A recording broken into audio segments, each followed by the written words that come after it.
Alright, before we get started on this week's video, I'm going to go on a little bit of a rant. On Facebook, I'm a member of a couple different writing groups, and I've noticed for the last couple weeks, about twice a week, somebody decides to post a photo or a meme of some guy mowing his grass and blowing the clippings out into the roadway. Is it inconsiderate? Absolutely. Is it lazy? Yeah. Should they do it? No, they probably shouldn't. But when riding on two wheels, there's always hazards in the roadway. You don't see people posting about vehicles that pulled out in front of them or a trash can that was blown out into their way. You're not going to change anything by, posting these memes on social media, and it just gets annoying seeing them all the time. As a motorcycle rider, you have to be prepared. I hope you guys watch my videos and that you learn techniques and tips of how to ride safely. Let's get to this week's video. First, I want to start this video by saying thank you to my subscribers and all those that left comments down in the comment section down below of my last video. They gave me a lot of good ideas of upcoming videos that I could make, and after reading those comments, I decided I'm going to go ahead and elaborate on how to properly brake on a motorcycle. So I'm going to break it down just like I would for a basic operator student going through a police motor school.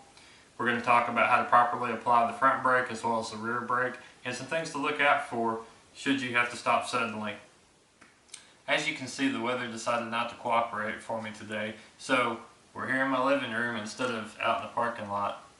My initial plan was to go get a friend's bike that's not equipped with ABS and show you guys a front wheel lockup as well as a rear wheel lockup.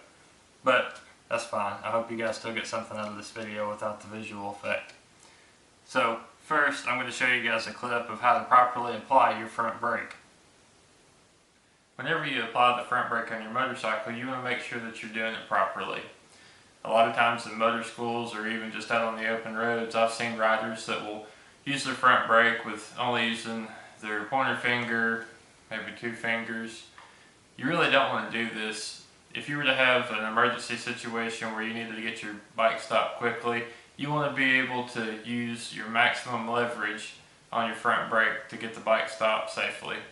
So for that, we're going to use all four fingers. Now you notice the ball here on the end. The further we can get out to that ball, the more leverage we're going to have on this front brake. So now that we know to use all four fingers whenever we're going to apply the front brakes of the motorcycle, it's also important to understand that we're not going to grab or jerk on that lever.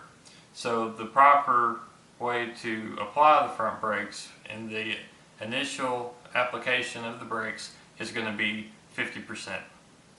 So you're going to pull that lever back approximately half of the distance, and what that's going to do is create a weight transfer of all of the weight's going to be shifted to the front of the motorcycle.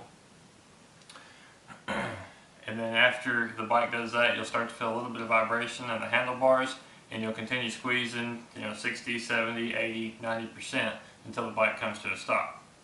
Now, if the bike does have a front wheel lockup, a couple things are going to happen. The bike is going to all of a sudden feel really smooth. You're not going to feel the vibration on the handlebars anymore, and your handlebars may want to turn to the left or to the right without any input from you as the rider. Also, another telltale sign of a front wheel lockup is your horizon is going to change. So instead of being flat, it's going to be one way or the other. You know that you're about to, fall over. So what do you do if your front wheel locks up while you're braking?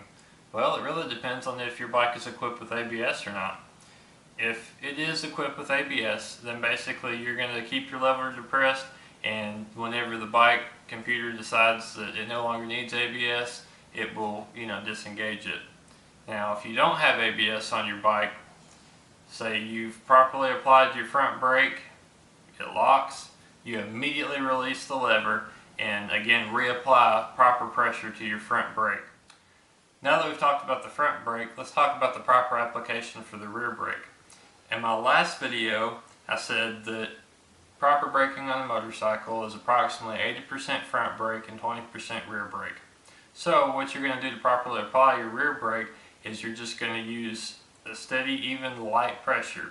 You're not gonna, stomp on your rear brake pedal. If you do, that could cause a wheel lock. You just want slow, even pressure until you get the bike to come to a stop paired with your front brake. Now, some signs of a rear wheel lockup are you're going to hear that rear tire lock up and skidding. Also, you can feel the rear end going to the left or to the right. So, should the rear wheel lock up, what do? Well, unlike the front brake, you're not going to immediately release it. If you immediately release that brake and that tire begins to rotate, it ends up spinning faster, and if the bike, is off center to the side, it could cause a whipping action and then ultimately cause you to lose control of the motorcycle. So what you do is you're just going to release just a little bit of pressure from your toe, so that way that rear tire can gain its momentum again and start turning. And once it starts turning again, then you can start applying pressure again. But never just take your foot off the rear brake. Now that we've talked about how to properly apply the front and rear brakes on your motorcycle, there's a couple other things that I wanted to talk about. In an emergency braking situation, there's going to be a little bit more to it than just properly braking the bike. I guess that'll have to be for another video. Also, those of you guys that have ABS on your motorcycles, this video should be important to you also. Use that ABS as a secondary thing. Let it be your backup. You need to still properly know how to stop your bike without ABS. If you guys have any comments or questions, be sure to leave them down below. If you like the video, give it a thumbs up. If you haven't already, click the subscribe button.